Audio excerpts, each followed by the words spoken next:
Pravna fakulteta je ob koncu Prve svetovne vojne postala ustanovna članica Univerze v Ljubljani.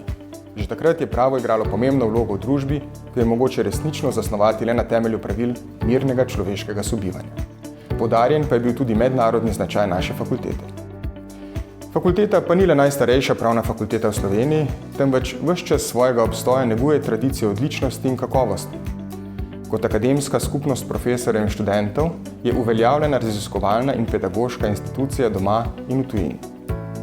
Njeno poslanstvo temelji na akademski svobodi, ki zagotavlja ustvarjalnost, na sodelovanju in solidarnosti, etičnem in odgovornem odnosu do sveta, pravičnosti, vladavini prava in pravni državi. Prepričani smo, da mora kakovostno poučevanje temeljiti na poglobljenem raziskovalnem delu.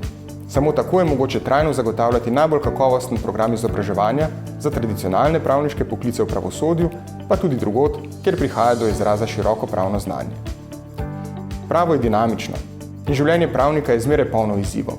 Zato je prav, da že v času študija študentje spoznajo tudi druge pravne ureditve, s primerjalno metodo in študentskimi izmenjavami, ter praktična pravniška opravila, vključno številnimi študentskimi tekmovanji in gostujočimi predavatelji. Praktične izzive lahko odlično obvladajo prav zaradi dobre teoretske podlage, saj življenja ni mogoče v celoti vnaprej predvideti.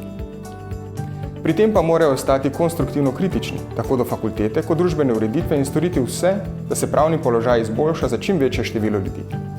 Dobrodošli na Pravni fakulteti Univerze v Ljubljani, kjer prava kot umetnosti dobrega in pravičnega ne boste le spoznali, temveč ga tudi razumeli in živeli.